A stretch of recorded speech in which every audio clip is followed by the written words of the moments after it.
Bonjour, bienvenue dans cette masterclass. On discute du sujet de comment réussir le financement de son projet. Dans la précédente vidéo, on a parlé de augmenter ses connaissances. Quelle est l'utilité d'être renseigné, d'avoir le maximum d'informations sur son projet. Alors aujourd'hui, nous voulons parler du deuxième conseil. Donc, conseil numéro 2. Quel est l'état de ton marché visé? L'état de ton marché.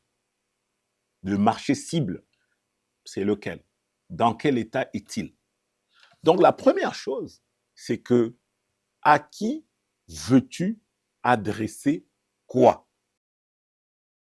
Je fais une académie en ligne. C'est qui mon client? Est-ce que c'est des enfants? Est-ce que c'est des adultes? Est-ce que c'est des gens scolarisés? Est-ce que c'est des gens qui ont accès à Internet ou pas? Si c'est en Afrique, est-ce qu'ils ont accès à Internet? Est-ce que c'est en ligne, sur téléphone, sur ordinateur? Quelle est la vitesse minimum pour avoir Internet ou pas? Donc, c'est très important de pouvoir, à chaque fois, se poser les bonnes questions pour savoir si on est au bon endroit ou pas. Donc, l'état de ton marché, la cible, qui est-elle? Si je produis, dans le cas de Zimpala avec Mireille, si elle produit des chemises, mais c'est des chemises professionnelles, pour des professionnels.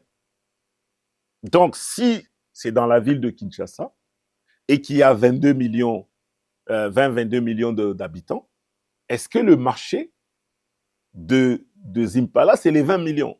Non. Il faut descendre. Qui est la cible dans les 20 millions? Est-ce que c'est les hommes, c'est les femmes? Est-ce que c'est des adultes? Est-ce qu'il y a un minimum de revenus? Est-ce qu'il y a une activité particulière qu'ils doivent faire? Si je produis, par exemple, des combinaisons pour mineurs, ben, ça veut dire que je descends encore davantage. Donc, je définis ma cible. Il faut que ça soit bien clair dans la définition de ton marché. Donc, ma cible est-elle connue ou pas? Et si elle est connue, il faut que j'en fasse le breakdown, que j'en fasse les détails pour permettre à ce que celui qui veut me financer en comprenne la pertinence. Donc, la cible potentielle, c'est laquelle? Il faut la décrire et avec sa particularité, avec ses exigences, en fonction de ton secteur d'activité. Deuxième élément, dans l'état de ton marché, c'est la taille. Quelle est la taille de ton marché? Dis-moi en valeur, c'est quoi la taille de ton marché? En nombre, c'est quoi la taille de ton marché? Si je reviens sur la vente des chemises, donc je veux produire des chemises, mais je veux produire combien de chemises? À quel marché, on va dire? Donc, il faut que j'aie une idée de ce que représente globalement ou totalement le marché. Donc, il faut que je dise, mon marché est un marché, par exemple, de 2 millions de personnes, 1 million de personnes, dans laquelle nous avons plusieurs acteurs. OK? Donc, il faut que je connaisse la taille du marché. Donc, je dois donner une valeur à la taille. Donc, la question pour ton projet, quelle est la taille de ton marché? Est-ce que tu la connais? Donc, pour déterminer la taille, on va éliminer jusqu'à qualifier ma cible et dans le territoire dans lequel je suis. Oui, on peut avoir plusieurs territoires. On peut avoir un pays, une ville, une région, un ensemble de pays, une région, un continent ou le monde entier. Français, anglais. Surtout si on est en ligne aujourd'hui, si je suis en ligne en français, en anglais. Donc, la différenciation est importante. Donc, si je veux vendre des chemises à des professionnels dans la ville de Kinshasa et dans le secteur financier, à des cadres de direction, à des managers d'entreprise, vous voyez que ce n'est plus 2 millions de personnes. Peut-être que c'est 500 000 personnes. Donc, il faut que la taille de mon marché soit très ciblé, soit plutôt précis, précis. Donc, il faut que le marché soit vraiment précis. Donc là, on regarde l'état du marché. On a dit, 1, la cible, 2, la taille, 3, les concurrents. Qui sont les acteurs dans le marché? Qui sont les concurrents dans ton marché? Il est étonnant de pouvoir parfois poser la question à quelqu'un qui veut vendre des vêtements, mais qui ne connaît pas les acteurs. Mais c'est un projet qui est risqué. Dans ce cas-là, il va être difficile d'obtenir du financement sur la base des éléments de marché que tu donnes. Parce que c'est incomplet. Ce n'est pas précis. Donc, il faut vraiment que tu arrives à pouvoir renseigner, à pouvoir donner le maximum d'informations en lien avec les acteurs. Qui sont les acteurs de ton marché? Où est-ce qu'ils s'approvisionnent? Comment est-ce qu'ils vendent ces gens-là sur ton marché? S'ils vendent en détail, en gros, les deux, ont-ils des boutiques propriétaires ou des boutiques des revendeurs? S'ils ont des revendeurs, il y en a combien? Quelle est la structure des commissions de ces revendeurs? On doit absolument être au courant dans les moindres détails. Tu veux faire une agence de communication. Hier ou avant-hier, je discutais avec quelqu'un qui me dit, moi, je veux lancer une agence de com digitale. C'est à la mode, n'est-ce pas? Oui, c'est bien. Mais quelle est la particularité de ce que tu veux proposer? Première chose. C'est où ton marché? Tu veux t'adresser à qui? Tu veux faire du personal branding? À qui? Quelle est la taille du marché? Peut-être qu'il n'y a que 10 personnes. Dans ce cas-là, ton investissement ne vaut pas la peine. Il n'y a pas de business. Donc, il faut que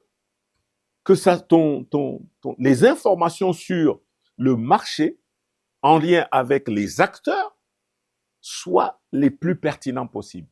Il se pourrait qu'il y a trop d'acteurs dans ton marché. Et que donc, tout financement, c'est de l'argent qu'on jetterait à la porte, à la poubelle. Donc, les questions que tu dois te poser en lien avec le marché, avec tes concurrents, c'est qui sont-ils? Ils font quoi? Ils sont où? Quelle est leur particularité? Qu'est-ce qu'ils ont de spécial? À quel prix est-ce qu'ils vendent leurs produits? Les mêmes que le tien. Si tes produits sont similaires, semblables ou différenciés, distingués, il faut le mentionner. Par exemple, le tissu peut être différent. Par exemple, la coupe peut être différente. J'avais acheté à un moment donné un pantalon voyageur. On l'appelait pantalon voyageur. Ça veut dire, quand tu le plies, tu le mets dans la valise, ben, dès que tu arrives à destination, tu le sors, tu le mets sur le cintre, 1 heure après, il est repassé, tout seul. Il y a des chemises, quand tu les portes, elles sont froissées, 1 heure après, avec la chaleur du corps, elles sont repassées. Donc ça, c'est la particularité de la chemise. Et ça, c'est un élément important que le banquier, que le financier doit savoir. Que moi, ce que j'apporte de spécial dans mon marché, dans ma cible, auprès de ma cible, c'est elle. Quelle est leur part de marché? Du coup, la part de marché que toi tu vises, est-ce que c'est 10%? Est-ce que c'est 20%?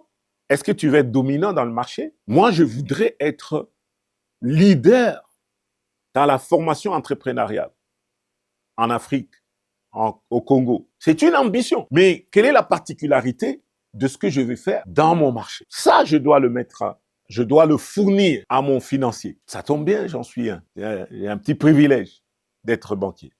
Donc, c'est très important de se poser les bonnes questions. C'est de poser des questions même sur l'état de leurs résultats financiers. Regardez quelles sont les déclarations d'impôts qu'ils ont faites l'année dernière, l'année d'avant, les 3 dernières années, les 5 dernières années. Comment ils se sont comportés dans le marché dans lequel tu veux t'investir ou dans lequel tu es déjà investi. C'est très important. Qui sont les clients? Aujourd'hui, avant de réserver un hôtel, moi, je prends toujours le temps d'aller lire les commentaires. Combien d'étoiles? Quels sont les commentaires?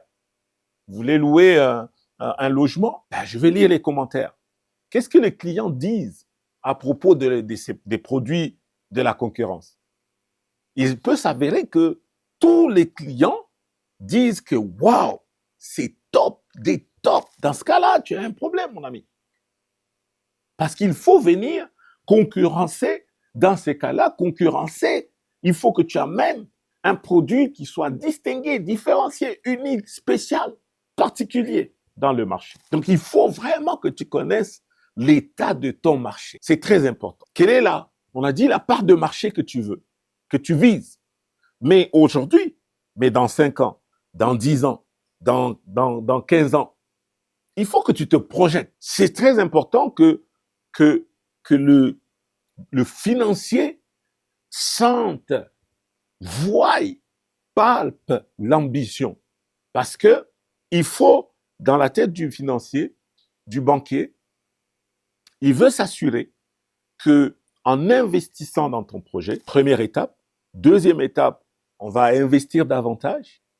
C'est-à-dire que ton projet a du potentiel de croissance. On en parlera, des leviers de croissance. On en parlera.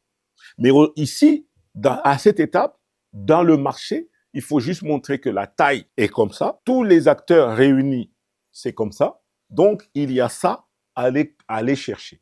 Il y a telle taille, telle dimension de marché à aller chercher. Donc là, tu donnes de la visibilité sur l'état du marché. Ne viens pas dans un marché qui est comme ça et que les concurrents déjà occupent 80%. Et il va rester que 20% dans lesquels toi tu veux investir. D'accord? Ça peut être un marché niche. Mais quelle est la valeur de ce marché? Quel est le nombre de clients potentiels? En combien de temps tu vas combler ce besoin? Donc, il faut donner la perspective sur le marché. Donc, c'est pour ça que c'est important de pouvoir bien définir l'état de marché. As-tu fait une étude de marché? Est-ce que tu l'as faite seule? Dans la plupart des écoles de commerce, il y a des étudiants que tu peux aller solliciter pour faire des enquêtes sur le terrain. Des étudiants en économie, des étudiants en administration des affaires. Dans beaucoup d'écoles dans le monde. Au Canada, si tu vas à HEC Montréal, tu vas dans n'importe quelle école de commerce, tu vas trouver des étudiants disponibles qui peuvent t'aider à faire des études de marché. À Kinshasa, tu vas à IEC, à l'UPC. Tu peux trouver des étudiants qui peuvent aller, voilà. Mais sinon, il y a des entreprises qui sont spécialisées dans des études de marché. Quand j'étais chez Canal+, quand il fallait, à chaque fois qu'il fallait lancer un produit ou un service, on faisait des focus group avec des agences spécialisées. D'abord, on a les statistiques, on a les enquêtes, Ipsos et les autres. Donc, on pouvait vraiment avoir les informations accurate, les informations précises dans l'état de ton marché. C'est très important. Il ne faut pas faire une erreur d'avoir des informations non prouvées, non contrôlées, non vérifiées. Donc, dans ce cas-là, tu as besoin de trouver une firme, peut-être, et ça, dans ton business plan, il faut le prévoir. Les coûts liés à la partie enquête, étude de marché. Si tu l'as fait, ces études-là, si tu les as faites, dans ce cas-là, il faut les montrer. Il faut que ça soit bien partie prenante du dossier de demande de financement. Donc, le banquier, il a besoin. Le banquier, écoute, n'est pas ton ennemi. Il n'est pas ton ennemi, mais il n'est pas non plus ton copain ou ta copine. Non, il a besoin d'avoir les informations de manière professionnelle, des informations au complet, fournies, détaillées, fouillées. Le banquier va toujours essayer de te challenger par rapport à l'état de ton marché. Es-tu au courant que tel autre est en train de préparer un lancement? Es-tu au courant? Donc, il faut faire un peu de veille concurrentielle. Il faut faire un peu d'intelligence de marché. Donc, peut-être que les concurrents sont en train de préparer ce que tu es en train d'amener sur le marché. Plus tu traînes à lancer ton projet, quelqu'un d'autre va le faire. Tu n'as pas le monopole du savoir. Pour ceux qui vont à l'église, le Saint-Esprit agit partout de la même manière. Donc, du coup, tu as besoin à ce que ton projet soit le plus pertinent possible. En ce moment-là, dans l'état de marché, tu vas fournir des informations cohérentes. Et ça va alimenter tout ton projet. Ça va montrer que ton projet, il est bien fourni, il est bien fouillé, il est bien préparé. Alors oui, c'est possible de lever des fonds. Oui, c'est possible de convaincre un financier. C'est possible si mon état de marché est bien préparé, bien documenté, bien fouiller l'état de mes concurrents, renseigner ce qu'ils font, l'exhaustivité de l'information possible à fournir au potentiel bailleur de fonds. Alors, s'il te plaît, mets-toi au travail. Montre un état de marché, de ton marché, avec la cible, la taille, la concurrence, le positionnement que tu as dans le marché de manière bien renseignée. Merci beaucoup. À la prochaine. Abonne-toi et écris-moi par WhatsApp au +1 5 1 4 9 1 8 2 0 3 0.